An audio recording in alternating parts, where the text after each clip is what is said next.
ចែកកេនបង្ហោះសាររៀបរាប់អារម្មណ៍ក្នុងចិត្តគ្មានមនុស្សស្រីណាដែលចង់ឆ្លងកាត់ប្តីច្រើននោះទេការ៉ូ SPC មានច្រើនពណ៌ច្រើនជម្រើសធ្វើឲ្យគេហដ្ឋានលោកអ្នកកាន់តែទំនើបស៊ីវិល័យអត្ថប្រយោជន៍ងាយស្រួលក្នុងការដំឡើងមិនសាយជាតិពុលក្នុងបន្ទប់ធន់នឹងការកកិតប្រើប្រាស់ធន់បានយូរឆ្នាំមិនជ្រាបទឹកការពារសត្វកណ្ដៀអាចផ្លាស់ប្ដូរទីតាំងពីកន្លែងមួយទៅកន្លែងមួយយ៉ាងងាយស្រួលសម្អាតមិនរអិលអាចរៀបបានគ្រប់ទីកន្លែងការ៉ូ SPC ធ្វើឲ្យគេហដ្ឋានរបស់អស់លោកអ្នកកាន់តែទំនើបស៊ីវិល័យមានលក់ដុំនិងរាយសម្រាប់ព័ត៌មានលម្អិតសូមទំនាក់ទំនងមកកាន់លេខទូរស័ព្ទ015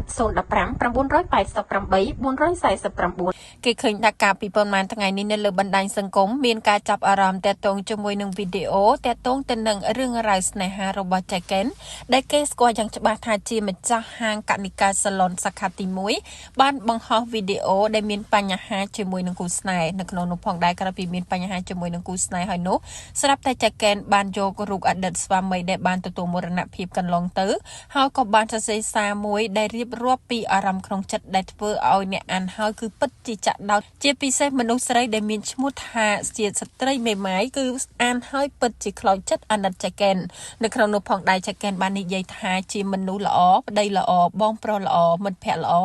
មិនថាកេនធ្វើអ្វីខុសធ្ងន់ប៉ុណ្ណាបងមិនដែលយកទោសអូនទេបងខ្លាចបំផុតខ្លាចអូនយំខ្លាចអូនឈឺខ្លាចអូនពិបាកចិត្តបងឈរពីក្រោយអូនបងធ្វើជារនាំងចាំការពារអូនបងលះបង់គ្រប់យ៉ាងឲ្យតែអូនសុខនិងមានស្នាមញញឹមគឺបងលះបង់គ្រប់យ៉ាងបងលះបង់រហូតបងទៅចោលអូននិងកូនគ្មានថ្ងៃវិលវិញ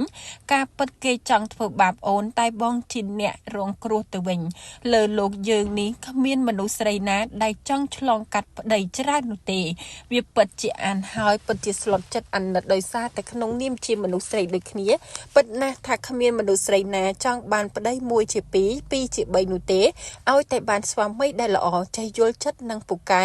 គឺគេពិតជាស្រឡាញ់ប្តីនោះណាប៉ុន្តែជាអកុសលចែកកេនបានប្រត់ប្រាស់ស្វាមីជាទីស្រឡាញ់ដោយសារតែសេចក្តីស្លាប់ទើបធ្វើឲ្យចែកកេនសម្រេចចិត្តជ្រើសរើសបុរសថ្មីយកមកស្អំបេះដូងនិងមើលថែគ្នាបន្តប៉ុន្តែស្នេហាបន្តនេះមិនបានធ្វើឲ្យចែកកេនរស់នៅយ៉ាងមានសេចក្តីសុខនោះទេពោលគឺបែរជាធ្វើឲ្យមានបញ្ហានិងបង្កើនការឈឺចាប់រហូតដល់ចែកកេនរំលឹកពីអតីតស្វាមីដ៏ល្អឥតខ្ចោះរបស់ខ្លួនឡើងវិញ